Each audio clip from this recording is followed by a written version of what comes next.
प्रयत्न करणं म्हणजे आपल्या प्रकृतीला सर्वाला योग्य ती पद्धत निवडणे महत्त्वाचे असते। या दृष्टीने गुरूंचे मार्गदर्शन आवश्यक असते। म्हणून आजच्या कार्यक्रमाचे प्रमुख पाहुणे आमचा मान आमचा सन्मान असणारं व्यक्तिमत्व आदिनाथ देशमुख यांना विनंती करतो की आपण आपलं मनोगत व्यक्त करावं। आपल्या प्रशालेच्या वार्षिक पारितोषिक वितरण समारंभाच्या कार्यक्रमाच्या निमित्तानं उपस्थित पंचायत समितीचे नूतन सदस्य सन्माननीय राहुल काका, आपल्या प्रशालेचे अध्यक्ष आदरणीय देवकरी दादा, आदरणीय दिलीप नाना, आदरणीय बळवण्णा गुळमे, आदरणीय भंडारे सर, आदरणीय या प्रशालेचे सर्व शिक्षक, संजू कुमार मित्र सर, आमचे ग्रामपंचायतचे सदस्य बापू नाना, चव्हाण सर, उपस्थित सर्व राजपूत सर, गायकवाड सर, या कार्यक्रमासाठी उपस्थित आमचे पत्रकार मित्र वाघमारे, उपस्थित या प्रशालेतील सर्व विद्यार्थी मित्रांनो,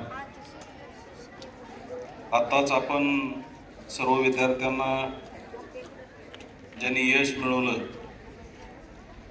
त्या सर्वांना आपण बक्षीस या ठिकाणी दिलेलं आहे। त्या सर्वांचं मी प्रथमतः अभिनंदन करतो आणि अशाच पद्धतीनं भविष्यामध्ये वेगवेगळ्या स्पर्धेमध्ये भाग घेऊन चांगल्या पद्धतीनं यश मिळवावं ही आपणा सर्वांना विनंती करतो, शुभेच्छा देतो।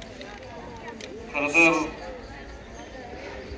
अलीकडच्या काळामध्ये स्पर्धेच्या युगामध्ये आपल्या या शाळा टिकून राहणं अतिशय गरजेचं आहे। आताच राहुल काकांनी सांगितल्याप्रमाणे जिल्हा परिषदेच्या शाळा असतील, आपल्या माध्यमिक शाळा असतील,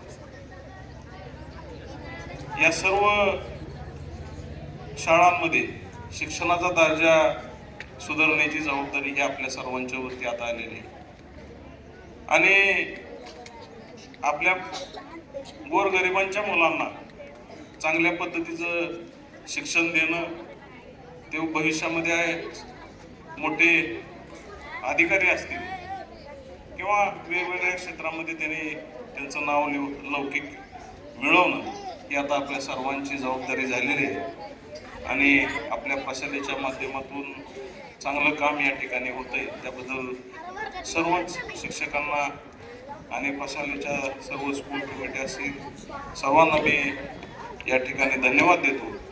राहुल काकांनी सांगितल्याप्रमाणे आम्ही सर्वजण आपल्या पाठीशी उभा राहण्याची भूमिका भविष्य काळामध्ये घेणार आहे। आपण चांगल्या पद्धतीनं काम करावं ही इच्छा या ठिकाणी व्यक्त करतो। आम्हाला या ठिकाणी बोलण्याची संधी दिली त्याबद्दल आपण सर्वांचं मनपूर्वक आभार व्यक्त करतो आणि माझं मनोगत संपवतो। धन्यवाद। धन्यवाद। तुमच्या यशाचा हा सुगंध असा दररोज राहू आणि प्रगतीला नवनवीन शिखरावर आपली गवसणी घालून आपल्याला भविष्यामध्ये जिल्हा परिषदेचा कारभार करण्याची संधी मिळो आणि आमच्या प्रशालेवर आपलं प्रेम राहील अशा प्रकारची आम्ही अपेक्षा व्यक्त करतो। धन्यवाद। यानंतर एक राज्यस्तरीय